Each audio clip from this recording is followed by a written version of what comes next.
اللہ اللہ، بتاؤ کہ جب اللہ کے رسول بات نہیں کریں گے تو صحابی کے دل پہ کیا گزرے گی؟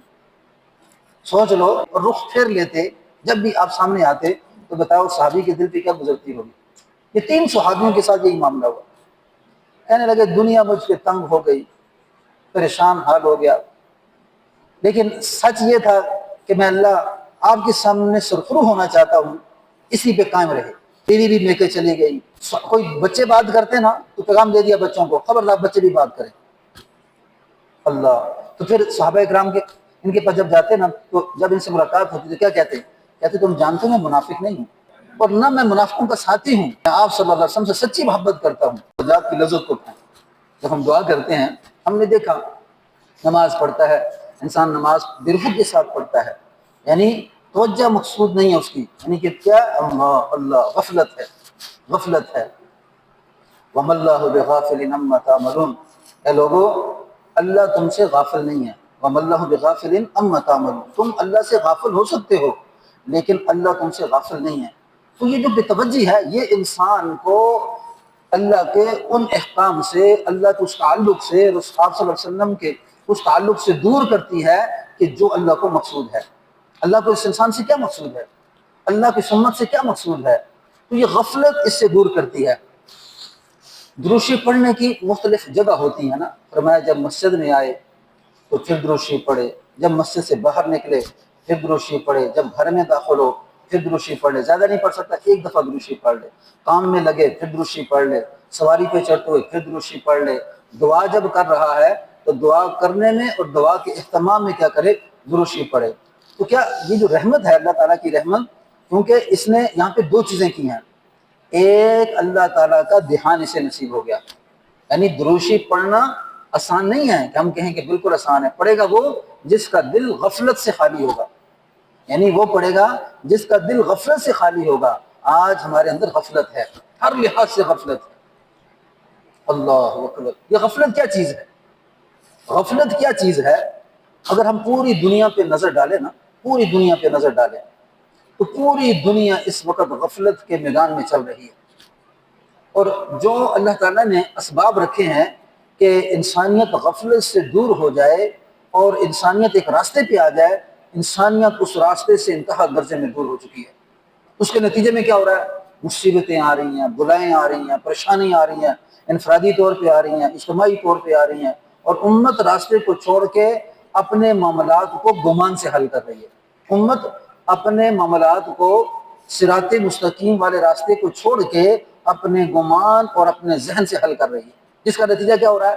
جس کا نتیجہ یہ ہو رہا ہے کہ مسلمان مار کھا رہے ہیں، جس کے نتیجے میں مسلمان مار کھا رہے ہیں۔ اور ہم دیکھیں یہاں پہ جتنے بیٹھے ہیں، اگر ہم مصمم ارادہ یہ کر لیں کہ اللہ آج کے بعد میں آپ کو ناراض نہیں کروں گا، اے اللہ آج کے بعد جو آپ صلی اللہ علیہ وسلم کا دین لایا ہوا ہے میں اس پہ اپنی جان بھی لاؤں گا، اپنا مال بھی لگاؤں گا۔ جیسے دیکھو قرآن پاک کی ابھی آئے، یا ایھا الذین آمنوا، اے ایمان والو، لا تلہکم اموالکم ولا اولادکم عن ذکر اللہ، اے ایمان والو تمہیں نہ ہلاکت میں ڈالے تمہارا مال اور تمہاری اولاد عن ذکر اللہ، اللہ کے ذکر سے تمہیں غافل کر دے، یعنی تمہاری اولاد اور تمہارا مال کہیں ایسا نہ ہو کہ تمہیں اللہ کی یاد سے غافل کر دے۔ وَمَن يَفْعَلْ ذَلِكَ فَأُولَٰئِكَ هُمُ الْخَاسِرُونَ، جو ایسا کرے گا بس وہ بڑا خسارے میں ہے، یعنی جس نے ایسا کر لیا اب وہ خسارے میں ہے۔ اب ذرا پوری دنیا پہ نظر ڈال لو، پوری دنیا پہ نظر ڈالو، اس وقت دنیا میں مال کی محنت ہے، چیزوں کی محنت ہے، چیزوں کے نفع کو سمجھتا ہے، مال کے نفع کو سمجھتا ہے، ذکر و اذکار میں لگ کے اپنے نقصان کو دور کرنا یہی سمجھتا نہیں ہے، یعنی اللہ تعالیٰ کی یاد میں لگ کے اپنے آپ کو نقصان سے دور کرنا یہ نہیں سمجھ رہا۔ اس کی کیا وجوہات؟ قرآن اللہ تعالیٰ نے، یہ کتنا بڑا قرآن مجید ہے، 30 پارے ہیں، اس 30 پاروں میں اللہ نے نازل اِنَّا نَحْنُ نَزَّلْنَا الذِّكْرَ وَإِنَّا لَهُ لَحَافِظُونَ، ہم نے ہی اس ذکر کو نازل کیا، یعنی ذکر کس کو کہا؟ قرآن مجید کو کہا، اور ہم نے اس ذکر کو نازل کیا اور ہم ہی اس کے محافظ ہیں، ہم نے اس قرآن مجید ذکر کو نازل کیا اور ہم ہی اس کے محافظ ہیں۔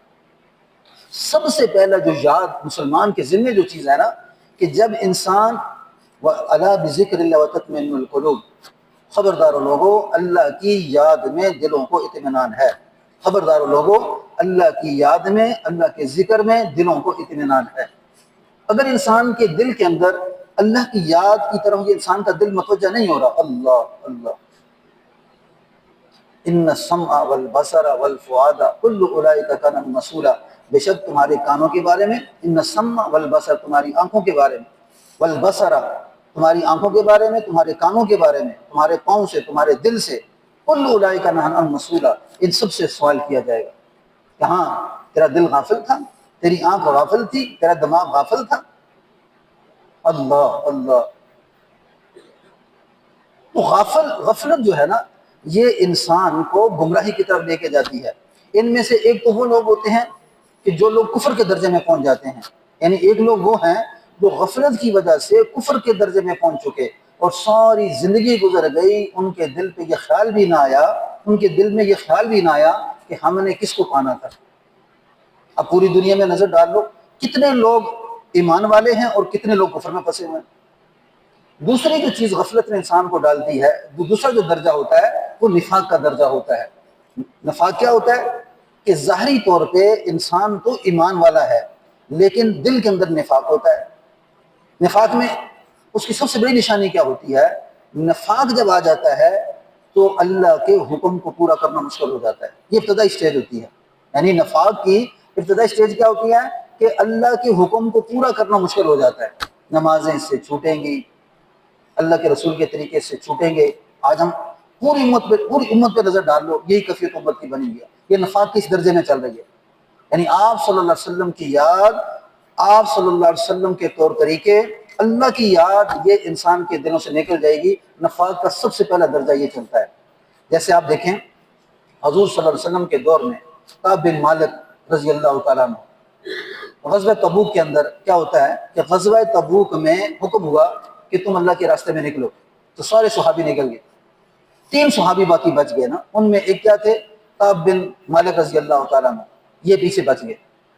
اب ان کے دل میں کیا تھا؟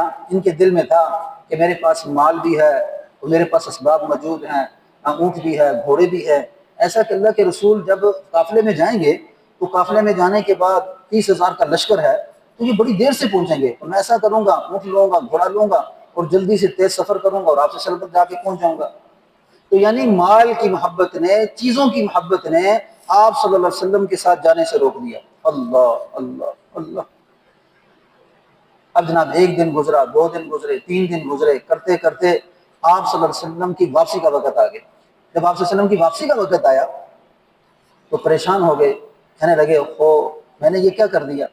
لیکن تھے سچے مسلمان، اللہ دعا کرو کہ آپ سچا مسلمان بنائے۔ اے اللہ ہمارے اندر بڑے عیب ہیں، بڑی کمزوریاں ہیں، اے اللہ تیرے ساتھ ہی تو تعلق ہے کہ جس سے انسان کی زندگی ہے، اگر تیرے ساتھ تعلق کمزور ہے، تیرے ماننے کے لیے ہم کمزور ہیں، تیری بات ماننے کے لیے ہم کمزور ہیں، ہماری زندگی کیا ہے؟ تو ہمیشہ اللہ سے دعا کریں کہ اللہ ہمارا تعلق اپنے ساتھ مضبوط بنا لے۔ اب ان کا تعلق اللہ سے مضبوط بنا ہوا ہے۔ اب جب آپ صلی اللہ علیہ وسلم واپس آئے تو منافقین کیا کرتے تھے؟ آ کے بہانہ بازی کرتے، اللہ کے رسول ایسا تھا کہ مجھے یہ عذر تھا کہ میں بیمار تھا۔ کوئی آگے کہتا کہ بھئی اللہ کے رسول میں بیوی بچوں کی وجہ سے نہ جا سکا، یعنی اپنے عذر پیش کرتے اور آپ صلی اللہ علیہ وسلم رخصت دے دیتے۔ یعنی آپ صلی اللہ علیہ وسلم ہمیشہ ظاہری اسباب پہ لوگوں کے فیصلے فرماتے تھے، باطن اللہ پہ چھوڑ دیتے تھے۔ اب جناب منافقین نے آ کے بہانہ بازی شروع کر دی اور ہر کوئی آتا اللہ کے رسول میں اس کر کے وہ آپ کے ساتھ شریک نہیں ہو سکا۔ جب ان کی باری آئی نا، اللہ اللہ، آپ صلی اللہ علیہ وسلم کے سامنے پیش ہوئے، تو اللہ کے رسول نہ میں منافق ہوں نہ میں فاسق ہوں، اے اللہ کے رسول میرے پاس مال بھی موجود تھا، چیزیں بھی موجود تھی، سب کچھ موجود تھا، ایک چیز نے مجھے جانے سے آپ کے ساتھ روک دیا۔ وہ کیا تھی؟ مال تھا اور میں یہ سمجھتا تھا کہ میں بہت جلد آپ سے جا کے مل جاؤں گا، لیکن 1 دن گزرا، 2 دن گزرے، 3 دن گزرے، کرتے کرتے آپ واپس آ چکے اور اس مال کی محبت نے مجھے آپ کے ساتھ جانے سے روک دیا۔ اللہ اللہ، زبان پہ سچ آ گیا۔ 2 صحابی اور تھے، انہوں نے بھی آ کے عذر پیش کیے، یہی معاملہ، یعنی جو انہوں نے پیش کیا نا تو انہوں نے بھی صاف صاف کہہ دیا اللہ کے رسول میں بہانہ نہیں بناؤں گا، کیوں؟ میں جانتا ہوں کہ اگر میں بہانہ بنا لوں گا تو وقتی طور پہ میں آپ کو راضی کر لوں گا، لیکن اللہ مجھ سے ناراض ہو جائے گا، اللہ مجھ سے ناراض ہو جائے گا، تو میں اللہ کی ناراضی کو برداشت نہیں کر سکتا۔ یہ 3 صحابی تھے جن کو آپ سے فرمایا چھوڑ دیا ان کے حال پہ اور آپ سے بائیکاٹ کر دیا، آپ صلی اللہ علیہ وسلم نے بولنا چھوڑ دیا۔ اس طرح 50 دن گزرے، صحابی آتے ہیں، صحابی سب صحابہ سے کہا کہ ان سے بائیکاٹ کر دو،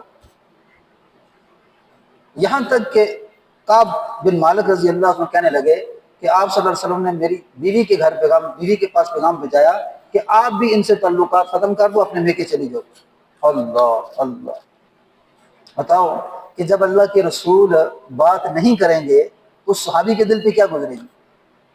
سوچ لو کہ جب اللہ کے رسول اس صحابی سے بات نہیں کریں گے اور رخ پھیر لیتے جب بھی آپ سامنے آتے، تو بتاؤ صحابی کے دل پہ کیا گزرتی ہوگی؟ یہ 3 صحابیوں کے ساتھ یہی معاملہ ہوا۔ کہنے لگے دنیا مجھ پہ تنگ ہو گئی، پریشان حال ہو گیا، لیکن سچ یہ تھا کہ میں اللہ آپ کے سامنے سرخرو ہونا چاہتا ہوں، اسی پہ قائم رہے۔ اللہ، بیوی بھی میکے چلی گئی۔ کوئی بچے بات کرتے نا تو پیغام دے دیا بچوں کو، خبردار بچے بھی بات کریں۔ اللہ، تو پھر صحابہ کرام کے ان کے پاس جب جاتے نا تو جب ان سے ملاقات ہوتی تو کیا کہتے تم جانتے ہو میں منافق نہیں ہوں، میں منافق بھی نہیں ہوں اور نہ میں منافقوں کا ساتھی ہوں، میں آپ صلی اللہ علیہ وسلم سے سچی محبت کرتا ہوں۔ تو صحابہ کرام منہ پھیر کے چلے جاتے۔ 50 دن گزرے، 50 دن کے بعد اللہ تعالیٰ نے قرآن میں ان کی برات نازل فرمائی، اللہ تعالیٰ نے قرآن میں ان کی برات نازل فرمائی۔ پھر کیا فرمایا کہ اللہ کے رسول، اللہ اللہ، اللہ کے رسول میں ان سے راضی ہو گیا، اللہ کے رسول میں ان سے راضی ہو گیا، آپ انہیں معاف فرما دیں۔ اللہ اللہ اللہ، یعنی یہ سچائی کے اوپر کیا تھا کہ سچا مسلمان، یعنی آپ صحابہ نے آپ سے سچائی بیان کر دی کہ اللہ کے رسول میں اس وجہ سے آپ کے ساتھ جا نہیں سکا، ورنہ میں نہ منافق ہوں اور نہ میں آپ کے غیروں کے ساتھ ملا ہوا ہوں، بلکہ اللہ کے رسول مال اور چیزوں نے مجھے کیا کر دیا، مشغول کر دیا۔ یہ کیا ہے؟ یہ وہ غفلت ہے، یہ وہ غفلت ہے جو آج ہمارے اندر، وہاں تو صحابی یعنی کہ نچاکی میں ایسا معاملہ ہوا، یعنی کمزوری میں ایمان، ہم اس کو کیا کہیں گے، ایمان کا ضعف، یعنی کہ ایمان کی کمزوری کی وجہ سے یہ معاملہ پیش آیا۔ اللہ، یہاں پہ ہماری یہ صورتحال ہے کہ دنیا ہمارے اوپر اس قدر غالب آ چکی ہے، اس قدر غالب آ چکی ہے کہ ہماری جو ظاہری کیفیت ہے مال کی محنت کو سمجھ کے دین سے غفلت ہے، مال کے پیچھے لگ کے اللہ کے حقوق کو توڑا جا رہا ہے، مال کے پیچھے لگ کے اللہ تعالیٰ نے حقوق اللہ اور حقوق العباد جو مقرر کیے ان کو توڑا جا رہا ہے۔ کیا وجہ؟ کہ غفلت ہے، اور وہ غفلت فسق کے درجے میں چلتی ہے، اور پھر کرتے کرتے یہ منافق کے درجے میں پہنچ جاتی ہے۔ منافقت انسان کے اوپر کس وقت آتی ہے؟ جس وقت یہ انسان اللہ کے حکم کو توڑ ڈالتا ہے تو دل سخت ہوتا چلا جاتا ہے۔ جب دل سخت ہوتا چلا جاتا ہے تو یاد رکھو انسان کا معاشرہ جس معاشرے میں ہم زندگی گزارتے ہیں، یہ معاشرہ انسان کی زندگی پہ اثر انداز ہوتا ہے۔ اگر معاشرہ نیک ہو، اگر جن لوگوں کے ساتھ اٹھنا بیٹھنا نیک ہو تو انسان کی حسرتیں بدلنا شروع ہو جاتی ہیں، اور جب انسان کا اٹھنا بیٹھنا ان لوگوں کے ساتھ ہو کہ جو دین سے ہٹے ہوئے تو حسرتیں ویسے پیدا ہونا شروع ہو جاتی ہیں۔ آج مسئلہ یہ چل رہا ہے کہ امت کے اندر وہ ماحول میسر نہیں ہے کہ جس ماحول سے انسان بن جائے، یعنی امت کے اندر وہ ماحول میسر نہیں ہے کہ جس ماحول سے انسان بن جائے۔ انسان کیسے بنے گا؟ اللہ اللہ اللہ، اس غفلت نے پوری دنیا کو ڈبو رکھا ہے۔ کفر تو ہے ہی غافل، لیکن مسلمان غافل کیوں ہو چکا؟ یہ جو ہم نماز پڑھتے ہیں نا، اس نماز میں سجدہ، اس نماز میں رکوع، اس نماز میں قیام، اس نماز میں سبحان اللہم و بحمدک یہاں سے لے کے پھر سورۃ فاتحہ ہے، پھر اس کے بعد کوئی نماز کے اندر ہم سورت پڑھتے ہیں، تو یہ انسان کی عملی طور پہ اللہ تعالیٰ کے ساتھ تعلق کا ذریعہ ہے، یعنی یہ انسان کی عملی طور پہ اللہ تعالیٰ کے ساتھ تعلق کا ذریعہ ہے۔ اب 2 چیزیں انسان کو اللہ سے ملا رہی ہیں، یعنی احکام اور آپ صلی اللہ علیہ وسلم کے طریقہ زندگی، یہ کیا کر رہی ہے؟ یہ انسان کو اللہ تعالیٰ سے ملا رہی ہے۔ اب ہم جب نماز پڑھتے ہیں تو نماز پڑھنے میں طریقہ کس نے بتایا؟ اب جگہ جگہ پہ آپ دیکھیں گے نا قرآن پاک کے اندر، تو ذکر آئے گا اقم الصلاۃ لذکری، نماز کو قائم کرو لذکری، میری یاد کے لیے، نماز کو قائم کرو میری یاد کے لیے۔ لیکن آپ کو نماز کا طریقہ قرآن میں نہیں ملے گا، نماز کا طریقہ قرآن مجید میں آپ کو نہیں ملے گا۔ جب آپ حدیث کا مطالعہ کریں گے تو پھر وہاں سے آپ کو نماز کا طریقہ ملے گا۔ اب دو چیزیں سامنے آئی، ایک تو اللہ نے حکم دے دیا کہ نماز قائم کر، اللہ کا حکم آ گیا، اور دوسرا طریقہ آ گیا کہ آپ صلی اللہ علیہ وسلم کے طریقے پہ نماز پڑھنی ہے۔ وہ طریقہ کس کا آ گیا؟ آپ صلی اللہ علیہ وسلم کا۔ یہاں پہ دو یادیں وابستہ ہو گئی، ایک اللہ کی یاد وابستہ ہو گئی، دوسرا اللہ کے رسول کی یاد وابستہ ہو گئی۔ اب اللہ اور اللہ کے رسول کے بغیر زندگی گزارنا انسان کے لیے مشکل ہے۔ اب جب ہم موقع محل پہ اوپر ہمارے جگہ جگہ سے اللہ تعالیٰ نے ہمیں اذکار بتائے نا، جن میں سے موقع محل کی دعاؤں کا اہتمام ہے، تو یہ موقع محل کی جو دعائیں ہیں ذرا پوری امت پہ نظر ڈالو، پوری امت پہ نظر ڈالو کہ موقع محل کی دعائیں پڑھنے کے لیے ہم تیار نہیں ہیں، امت تیار ہی نہیں ہو رہی۔ مسجد میں آتے ہیں پھر دعا ہے، مسجد سے باہر نکلتے ہیں پھر دعا ہے، گھر میں جاتے ہیں پھر دعا ہے، بیت الخلاء میں جاتے ہیں پھر دعا ہے، اللہ اللہ، سواری پہ سوار ہوتے ہیں پھر دعا ہے۔ یہ کیا وجہ ہے؟ یہی وجہ تھی کہ صحابی نے پوچھا، کافر پوچھتے ہیں ایک صحابی سے، تمہاری عبادت کیا ہے؟ فرمایا اگر ہم بیت الخلاء میں پیشاب کے لیے جاتے ہیں تو وہاں بھی ہماری عبادت ہے۔ حیران ہو گیا، پریشان ہو گیا، یار بیت الخلاء میں جاتے ہیں وہاں بھی عبادت کیا ہے؟ تو فرمایا کہ جب ہم اللہ کے رسول کے طریقے پہ ہم عمل کو کرتے ہیں تو وہ ہماری عبادت بن جاتا ہے۔ حالانکہ نقصان کچھ بھی نہیں، بیت الخلاء میں ہر آدمی نے جانا ہے، بیت الخلاء میں ہر آدمی نے جانا ہے، کاروبار میں ہر آدمی نے جانا ہے، سواری پہ ہر آدمی نے سفر کرنا ہے، گھر سے ہر آدمی نے باہر نکلنا ہے، لیکن مسلم اور غیر مسلم کا طریقہ جدا ہو گیا، مسلم کا طریقہ جدا، غیر مسلم کا طریقہ جدا۔ اب غیر مسلم کے ساتھ اللہ کی مدد نہیں ہے، مسلمان کے ساتھ اللہ کی مدد ہے، لیکن مدد آئے گی کب؟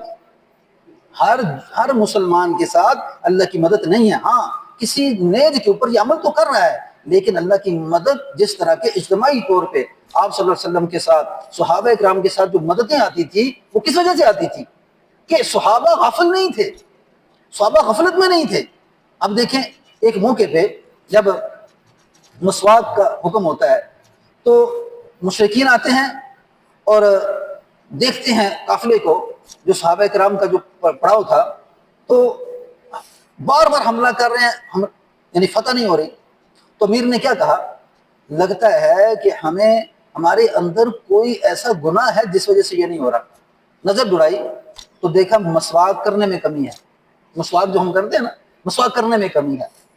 تو میں سب مسواکیں کرو، سب نے مسواکیں نکالی اور نماز کے لیے جب کھڑے ہونے لگے مسواک شروع کی۔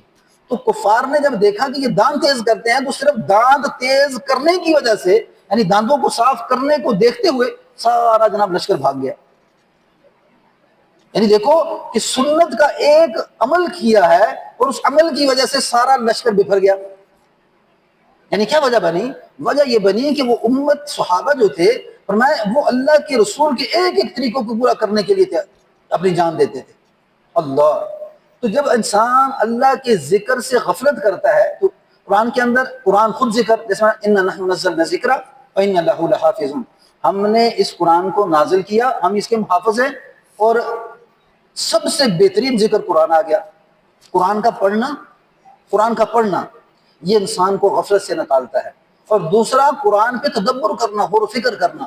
اب ذرا سوچو، ہم جتنے یہاں پہ بیٹھے ہیں ہمارا قرآن کے اوپر کتنا تدبر ہے، کتنا غور و فکر ہے۔ ہم دیکھو مسلمان ہونے کے ناطے سے قرآن پڑھتے ہیں، کیا کرتے ہیں، صبح اٹھتے ہیں قرآن پڑھ لیتے ہیں، اور کیا ہم اجمی لوگ ہیں، اجمی لوگ ہونے کے اعتبار سے صرف عبارت پڑھتے ہیں، اندر غور و فکر نہیں کرتے۔ کم سے کم کبھی تھوڑا سا صبح اٹھ کے جس طرح انسان قرآن مجید پڑھتا ہے، ترجمہ پڑھ کے دیکھو تو صحیح، اس کے اندر کیا خزانے رکھے ہوئے۔ اللہ اللہ اللہ، اس کے اندر کیا کیا خزانے رکھے ہوئے۔ گھروں میں طاق لگا کے قرآن مجید پڑھا ہے، اور کیا صرف ہم تبرک کے لیے رکھتے ہیں کہ قرآن مجید گھر میں موجود ہو۔ بچے اس سے غافل ہیں، عورتیں اس سے غافل ہیں، پڑھنے کی کوئی تیاری نہیں۔ سب سے بڑا ذکر، سب سے بڑی یاد وہ قرآن مجید ہے۔ قرآن مجید کو پڑھنا، جیسے انسان اجمی پڑھتا ہے، یعنی عربی میں پڑھتا ہے، یہ بھی ذکر کے اندر شمار ہے اور اللہ کی یاد میں ہے۔ لیکن تدبر کرنا، غور و فکر کرنا، اور ترجمے کے ساتھ اس کو گھر میں پڑھنا۔ اور یاد رکھو، ہمارے ذہن کے اندر ایک اور چیز آتی ہے نا، کہ جب ہم قرآن پڑھیں گے تو یار قرآن پڑھیں کسی عالم سے پڑھیں، کسی مفتی قاری سے پڑھیں۔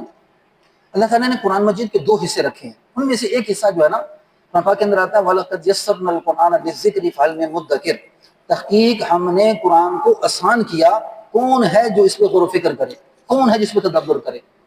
یعنی اللہ تک رسائی کے لیے، اللہ تک رسائی کے لیے، اللہ تعالیٰ کی پہچان کے لیے اللہ تعالیٰ نے قرآن کو کچھ سمجھنے کے لیے آسان کر دیا ہے۔ اس میں سے کچھ احکام آتے ہیں، کچھ اس میں سے فرائض آتے ہیں۔ یہ احکام اور یہ فرائض کا سمجھنا علماء کے بغیر ممکن نہیں ہے، مشکل ہوتا ہے۔ لیکن جہاں پہ سلیس چیز کو دیکھا جائے کہ اللہ کا تعارف ہے، تو یہ جو تعارف ہے یہ امی بھی پڑھ سکتا ہے اور ہر آدمی جو پڑھا لکھا وہ بھی پڑھ سکتا ہے، لیکن تھوڑا سا تدبر کرے گا، غور و فکر کرے گا تو بات سمجھ میں تب آئے گی۔ اب ہمارے اندر غفلت کیوں ہے؟ نمازوں سے دوری کیوں ہے؟ ذکر و صلاۃ سے دوری کیوں ہے؟ اتنی عظیم کتاب، اتنی عظیم کتاب، اللہ! اگر اس قرآن کو ہم پہاڑوں پہ نازل کرتے تو پہاڑ سے خشیت سے گرج جاتے۔ اس انسان نے اس کو اٹھایا ہے، اس انسان نے اس کو اٹھایا ہے، اور کہ اس انسان کو ہم نے بڑے احسن انداز سے پیدا کیا ہے، بڑے خوبصورت انداز سے پیدا کیا ہے۔ جب انسان انسان بن جاتا ہے، جب انسان انسان بن جاتا ہے تو فرشتے وہ مخلوق ہے جو اللہ تعالیٰ کی ہر وقت عبادت میں، کوئی سجدے میں، کوئی قیام میں، کوئی رکوع میں، کوئی مختلف عبادات کے اندر، لیکن جب یہ انسان انسان بن جاتا ہے یہ فرشتوں سے بھی آگے نکل جاتا ہے۔ اللہ! فرشتے معصوم ہیں نا، فرشتے معصوم ہیں، لیکن جب انسان انسان بن جاتا ہے تو صفات کی وجہ سے کیا ہوتا ہے، یہ فرشتوں سے آگے نکل جاتا ہے۔ تو یہ چیزیں انسان کو کب میسر ہوتی ہیں؟ جس وقت انسان غفلت سے دور ہوتا ہے۔ اگر دعاؤں کا اہتمام کرے گا تو اس کے دل کے اندر وہ غفلت دور ہوگی، یعنی اس کے دل میں کہ میں اللہ کو یاد کر رہا ہوں۔ اب بیت الخلاء میں جا رہے ہیں لیکن دعا پڑھ لی اللہم انی اعوذ بک من الخبث والخبائث، کہ اللہ میں جنوں اور جنیوں سے تیری پناہ مانگتا ہوں۔ صبح اٹھے اور میں دعا پڑھ لی بسم اللہ الذی لا یضر باسمہ شیء فی الارض ولا فی السماء، اے اللہ شروع کرتا ہوں صلی اللہ کے نام سے کہ کوئی چیز مجھے تکلیف نہ دے زمین اور آسمان میں۔ حدیث کا مفہوم ہے جو انسان یہ دعا پڑھ لیتا ہے دن کے اوقات میں سے تکلیف نہیں آتی، پریشانیوں کا حل اس میں۔ جیسے انسان کے اوپر بعض اوقات انسان کو جنات اٹیک کرتے ہیں، اور اکثریت کے ساتھ یہ جنات کا مسئلہ کس سے لگتا ہے؟ یہ بیت الخلاء سے لگتا ہے۔ جب دعا پڑھ لی بیت الخلاء میں جانے کی، اللہ اس مخلوق سے چھٹکارا دے رہے ہیں۔ تو دو چیزیں سامنے آئی کہ اللہ کے رسول کا جو طریقہ ہے وہاں پہ کس نے اللہ کو بھی اس نے یاد کر لیا، اللہ کے رسول کو بھی یاد کر لیا۔ ہم بعض اوقات ایسا ہوتا ہے کہ ہم ذکر و اذکار میں ان چیزوں کو زیادہ ترجیح دیتے ہیں کہ جن کا قرآن حدیث سے ثبوت نہیں ہوتا، اس پر زیادہ بھاگتے ہیں۔ حالانکہ ذکر و اذکار میں اور اللہ کی یاد میں جو مسنون دعائیں چلتی ہیں وہ سب سے اہم۔ جیسے ایک دعا آتی ہے قرآن مجید کے اندر ربنا اننا آمنا فاغفر لنا ذنوبنا وکفر عنا سیئاتنا وتوفنا مع الابرار، اے رب ہمارے ہم ایمان لے آئے، فاغفر لنا آپ بخش دیجیے ہمیں، وکفر عنا سیئاتنا اور اللہ ہم سے ہمارے گناہوں کو دور کر دیجیے، اور پھر آخری جملہ وتوفنا مع الابرار، اے اللہ ہمیں نیک لوگوں کا ساتھ نصیب فرما دیجیے۔ اب یہ کتنا عظیم جملہ ہے۔ اب اس جملے میں انسان کی وہ جو دل کے اندر کی جو کیفیت ہے کہ یہ چاہتا ہے کہ میں ایک بڑا انسان بن جاؤں، تو بتاؤ بڑا تب بنے گا جب اسے انبیاء کا ساتھ ملے گا، بڑا تب بنے گا جب اسے اللہ کا دیدار ہوگا، بڑا تب بنے گا جب یہ اللہ تعالیٰ کا قرب حاصل کرنے کا ذریعہ بنے گا۔ تو دنیا کے لحاظ سے مال بھی ہے، سب چیزیں موجود ہیں، لیکن کیا چیز بن چکی کہ ہم اللہ کی یاد سے دوری کی وجہ سے غفلت میں پڑ چکے، اور پوری دنیا غافل ہے۔ یعنی کچھ ماحول معاشرہ ایسا ہے کہ 100 میں سے آج 10% ایسے لوگ نہیں رہے کہ جو اللہ تعالیٰ کے اس ماحول کو تلاش کرنے میں لگے ہوں کہ جس سے جہاں پہ انسان کو اللہ مل جاتا ہے۔ تو جب دنیا کی چیزوں میں جب انسان لگ گیا، مال کی محنت میں لگ گیا اور دنیا کے اندر اسباب کی محنت میں لگ گیا اور اسی کو مقصد بنا لیا اور اسی کے حصول میں لگ گیا، اور اخروی طور پہ اپنے آپ کو نجات کا ذریعہ بنانے کے لیے تیار نہیں، اللہ تعالیٰ کے سامنے پیش ہو کے اللہ تعالیٰ کے سامنے سرخرو ہونے کے لیے تیار نہیں، انبیاء علیہ السلام کے سامنے حاضر ہو کے انبیاء علیہ السلام کا قرب اور انبیاء علیہ السلام کے سامنے سرخروی کا راستہ یہ تلاش نہیں کر رہا، تو بتاؤ دنیا تو چلی گئی، اب کہاں موت کے بعد کہاں یہ کیا کرے گا؟ تو یہ وہ نقصان ہیں جو امت کے اندر پائے جا رہے ہیں۔ تو نظر آخرت پہ اور دنیا کے اندر طریقہ آپ صلی اللہ علیہ وسلم کا اور حکم اللہ کا، اس چیز کو سامنے رکھ کے انسان جب غفلت سے بیدار ہوتا ہے تو پھر اللہ تعالیٰ اس کو وہ راہیں سمجھ لیتے ہیں کہ جن راہوں پہ چل کے حضرات انبیاء علیہ السلام نے اس دنیا کے نقشے کو پلٹا تھا۔